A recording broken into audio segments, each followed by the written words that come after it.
সুবীর তাই করল। কিছুক্ষণের মধ্যেই ওরা নিউমোরা গ্রহে পৌঁছে গেল।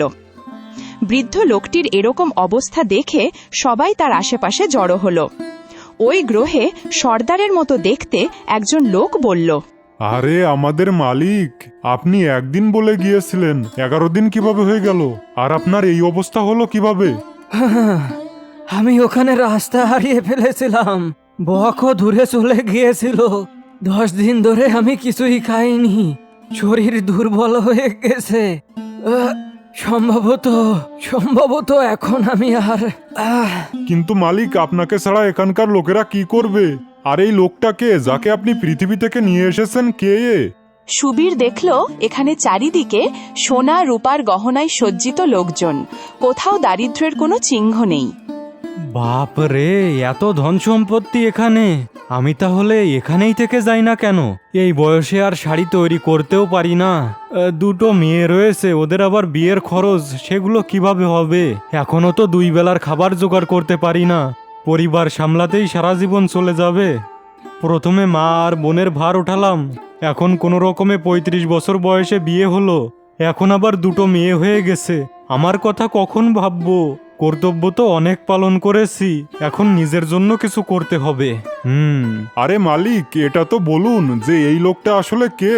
বৃদ্ধ লোকটি সুবীরের দিকে আঙুল দিয়ে দেখালো, আর ওখানেই সে মৃত্যুবরণ করল। মালিক, মালিক, এখন এই গ্রহের দায়িত্ব কে নেবে? কে নেবে এই গ্রহের দায়িত্ব?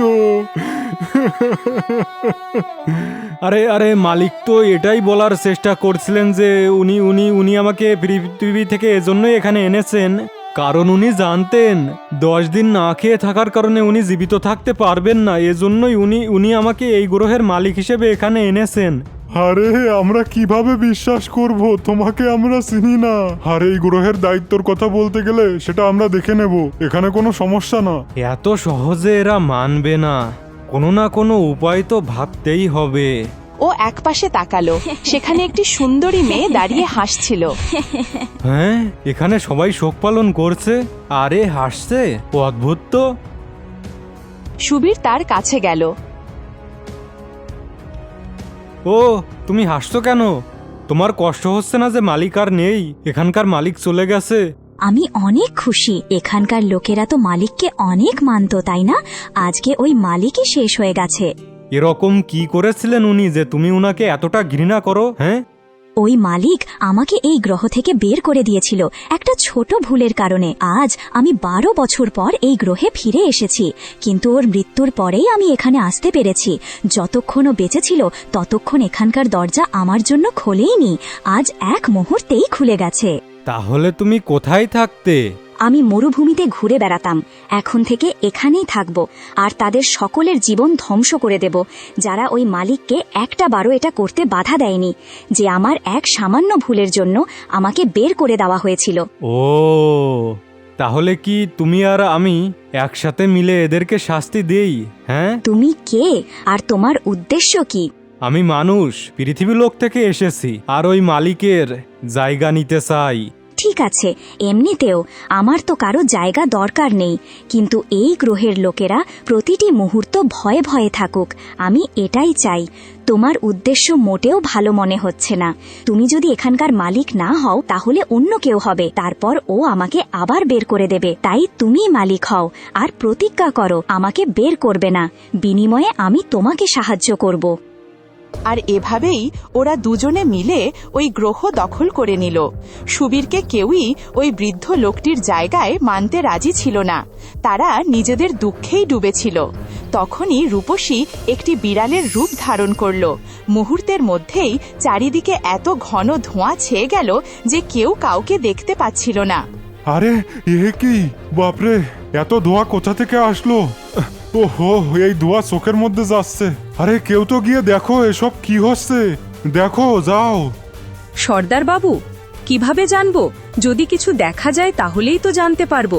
এই ধোঁয়ার কারণে চোখ জ্বলে যাচ্ছে, শরীর অবশ হয়ে যাচ্ছে। কে ওখানে? সামনে এসো। এসব কেন করছো? আমি যেমন বলি তেমন করো। সুবীরকে এখানকার মালিক বানাও, আর আমি আবার এখানেই থাকতে চাই। কেউ আমাকে এখান থেকে বের করবে না।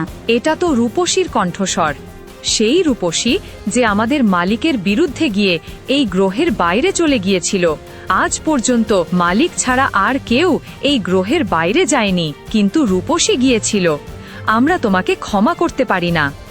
তাহলে ঠিক আছে, তোমরা সবাই শেষ হবে। ওরা সবাই শোরগোল শুরু করলো। রূপসী, বন্ধ করো এসব। আমরা তো জানি না যে তোমার কাছে এই শক্তি কিভাবে এসেছে, নাকি তুমি পৃথিবী থেকে শক্তি অর্জন করেছো। কিন্তু তোমার শর্ত যাই হোক না কেন, আমরা মানতে রাজি। কিছুক্ষণের মধ্যেই ওই ধোঁয়া অদৃশ্য হয়ে গেল। সুবীরের রাজ্যাভিষেক হলো, আর ওই গ্রহে বিড়ালের ভয় আগুনের মতো ছড়িয়ে পড়ল। 19 বছর কেটে গেল। ওই গ্রহের লোকেরা এখন চুপচাপ সুবীর আর রূপসীর দাসে পরিণত হয়েছিল। একদিন রূপসী সুবীরকে বলল, আমি সর্দারকে কথা বলতে শুনেছি, এই গ্রহের মালিকানা প্রতি 20 বছর পর পর বদলায়, আর এটা আমি বা তুমি থামাতে পারবো না। এখানে যে সোনালী ঝিল আছে ওটা জাদুকরি ঝিল। আমরা যদি নিজেদের ইচ্ছা মতো চলি তাহলে ঝিলের জল আমাদের একদম শেষ করে দেবে। আমরা লোকেদের ভয় দেখিয়ে আটকাতে পারি, জাদুকরি ঝিলকে নয়। তাহলে এখন কি করব? এত বছর এখানে থাকলাম আমার বউ মেয়েদের থেকে দূরে, তারপর আমি এই বৃদ্ধ বয়সে এখান থেকে কোথায় যাব? আমার এই দুর্বল হাত পা আমাকে সাহায্য করবে না। কি, তোমার কি সন্তানও আছে? হ্যাঁ, আমার 2 মেয়ে আছে। তাহলে তো চিন্তাই নেই, তুমি তো এই মুকুটটা তোমার মেয়েকে দিতে পারো।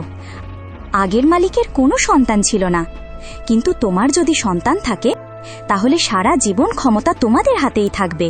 কিন্তু ওরা পৃথিবীতে থাকে। নতুন মালিককে আমি নিয়ে আসব। আমি তোমার থেকে বেশি বিপদে আছি। এখানকার প্রত্যেক ব্যক্তির মনে আমি ভয় ঢুকিয়ে দিয়েছি। এখন এই লোকেরা আমাকে এখান থেকে বের করে দেওয়ার উপায় খুঁজে বেড়াচ্ছে। আর শত্রুকে কখনো দুর্বল মনে করা উচিত নয়।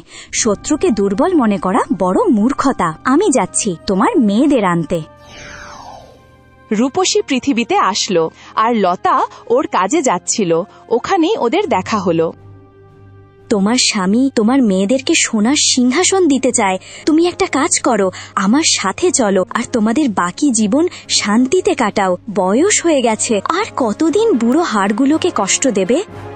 আমি জানি আমার স্বামী কিভাবে সোনার সিংহাসন পেয়েছিল। আমিও একজন অঘরীর মেয়ে। আমি আমার স্বামীর প্রতিটি মুহূর্ত সম্পর্কে জানি। আর আমার মেয়েদের কথা বলতে গেলে, আমি যেমন স্বামীকে ছাড়া ওদের 19 বছর লালন পালন করেছি, কাজ করে ভবিষ্যতেও সেভাবেই লালন পালন করব। মাথার ঘাম পায়ে ফেলে বেঁচে থাকার অভ্যাস আছে আমার। রূপসী রেগে গিয়ে বিড়ালের রূপ ধারণ করল, আর চারিদিকে এক ধোঁয়া ছড়িয়ে গেল। লতা অজ্ঞান হয়ে পড়ে গেল।